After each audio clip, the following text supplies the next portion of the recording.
अस्सलाम वालेकुम स्टूडेंट, हम डिस्कस कर रहे थे use of echelon and reduce echelon form of matrix to solve the system of linear non homogeneous linear equations. और वहाँ हमने एक एग्जांपल से स्टार्ट लिया था जिसको हमने डिफरेंट ऑपरेशन अप्लाई करके, ये हमारे पास एक सिस्टम था जिस पर हमने डिफरेंट रो ऑपरेशन अप्लाई करके यहाँ तक ले। और हमारे इसमें टारगेट क्या है कि इस मैट्रिक्स को, ये जो लेफ्ट साइड पर मैंने आपको कहा था, ये जो लेफ्ट साइड पर कोफिशिएंट मैट्रिक्स है, इसको हमने किसी तरह से एचलन फॉर्म में कन्वर्ट करना है। और उसके लिए हम क्या करने जा रहे हैं, उसके लिए हम डिफरेंट जो ऑपरेशंस हैं वो यूज कर रहे हैं। ठीक है। सो नेक्स्ट ऑपरेशन स्टूडेंट जो अप्लाई करेंगे वो है कि आपने R3 को, मतलब रो 3 को 7 टाइम्स ऑफ R2 करना है और उसको प्लस कर देना है रो 3 के साथ। तो आपके पास क्या आ जाएगा, जो मैट्रिक्स कंटिन्यू चल रहा है उसमें मजीद चेंजिंग आएंगी 1 3 2 एंड 3, और यहां से आ जाएगा 0 1 -1 एंड -3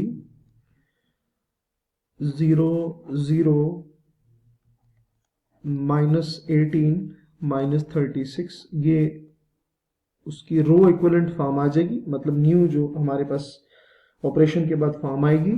नेक्स्ट जो ऑपरेशन हम अप्लाई करने जा रहे हैं वो क्या होगा कि आपने -1/18 को क्या करना है, रो 3 के साथ मल्टीप्लाई कर देना है। सो रो 3 को मल्टीप्लाई करने के बाद आपके पास स्टूडेंट क्या आएगा, आपके पास आ जाएगा 1 3 2 एंड 3 0 1 -1 -3 0 0 1 एंड 2। ठीक है। ये स्टूडेंट आप क्लियरली आपको नजर आ रहा है कि यहाँ पर 18 -36 है। तो जब इसको रो 3 को आप इसके साथ मल्टीप्लाई करेंगे तो नया जो रो 3 होगा उसमें चेंज आएगा। बाकी रो 1 और रो 2 एज इट इज अपनी जगह पर आ रही, क्योंकि हम उस पर कोई अप्लाई नहीं करें। ठीक है। सो अगर स्टूडेंट यहाँ आप देखें ना, अब ये एचलन फॉर्म है। ठीक है। ये क्या है आपके पास, अब ये एचलन फॉर्म में आ गया। तो आप यहाँ इसको साथ लिख लें कि ये एचलन फॉर्म इसकी बन चुकी है, कि जो आर्गुमेंटेड मैट्रिक्स था उसकी एचलन फॉर्म क्या है, रो 1 की लीडिंग एंट्री है 1। ठीक है। सेकंड रो की लीडिंग एंट्री क्या है 1, उसकी पहले क्या है 0 1 है। थर्ड रो की लीडिंग एंट्री क्या है 1 है, उससे पहले जीरोस की तादाद क्या है 2 है। तो ये पहली कंडीशन। ठीक है। दूसरी कंडीशन क्या होती है कि जीरो रो सबसे लास्ट जीरो रो है नहीं। तीसरी कंडीशन क्या होती है कि लीडिंग एंट्री 1 1 होनी चाहिए। तो इधर भी लीडिंग एंट्री 1, इधर भी लीडिंग एंट्री 1, इधर भी लीडिंग एंट्री 1। तो ये क्या आ गया, ये आपके पास क्या आ गया, ये एचलन फॉर्म आ गया। अच्छा, एचलन फॉर्म में शुरू में अगर आप स्टूडेंट देखें ना, तो हमारे पास क्या था कि इक्वेशंस को आपने मैट्रिक्स की फॉर्म में कन्वर्ट किया था। तो इसका मतलब ये कि मैं इस मैट्रिक्स फॉर्म को वापस इक्वेशन की फॉर्म में भी लिख सकता हूं।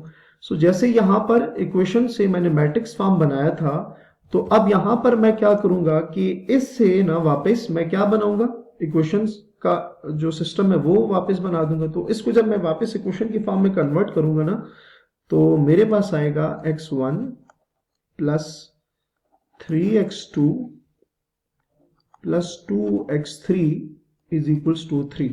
चेक कर लेते हैं। मैं यहां से लिख रहा हूं 1 का मतलब होगा x1 का कोफिशिएंट, तो 1x1 आप देख सकते हैं। 1x1 यहां 1 नहीं है तो आप इजीली देख सकते हैं।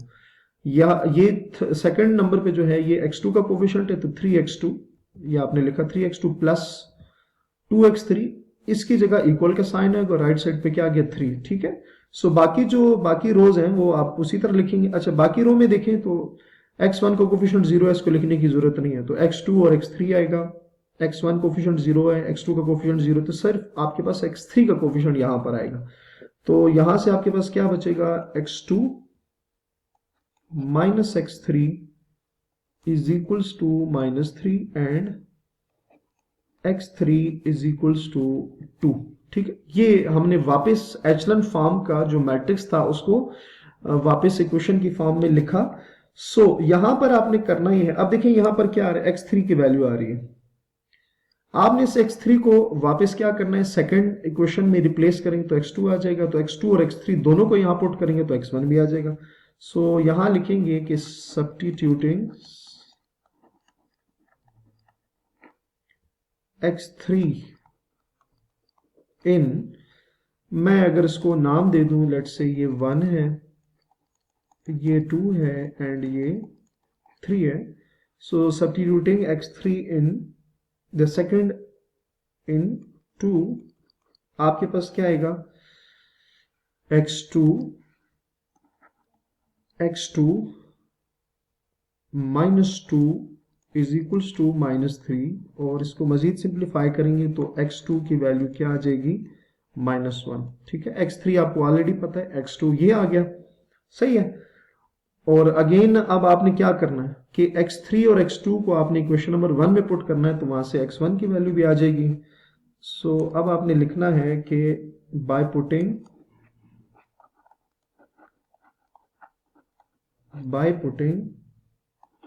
x2 is equals to -1 and x3 is equals to 2 in equation number 1, तो आपके पास पुट करने से हमारे पास जो वैल्यू है ना वो क्या आएगी, x1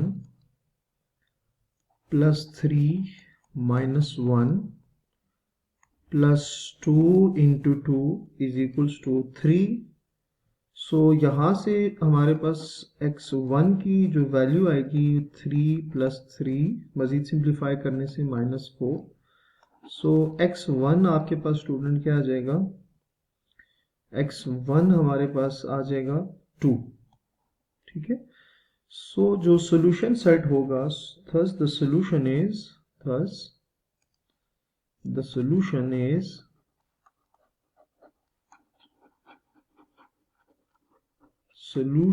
is क्या आएगा, x1 is equals to 2, x2 is equals to -1 and x3 is equals to 2. ठीक है. सो स्टूडेंट हमारे पास जो system of non homogeneous linear equation था उसमें 3 वेरिएबल इन्वॉल्व थे, x1, x2 and x3. So last पे हमने क्या किया, लास्ट पे हमने स्टूडेंट ये किया कि तीनों जो x1, x2 एंड x3 इसके आंसर फाइंड किए, तो ये हमारे पास उस सिस्टम का सोल्यूशन हो गया. ठीक है. सो यहाँ तक आपको समझ आ गया होगा. सो अपना बहुत सारा ख्याल रखिएगा, और नेक्स्ट इंशाल्लाह लेक्चर में ना हम इसको यहीं से कंटिन्यू करेंगे, क्योंकि अभी हमने सिस्टम को जस्ट एचलन फॉर्म में कन्वर्ट किया है. सो नेक्स्ट में हम क्या करेंगे कि उसको रिड्यूस एचलन फॉर्म में कन्वर्ट करके देखेंगे कि क्या आंसर यही आ रहा है या कोई और आ रहा है. ठीक है. सो अपना बहुत सारा ख्याल रखिएगा. अल्लाह हाफिज.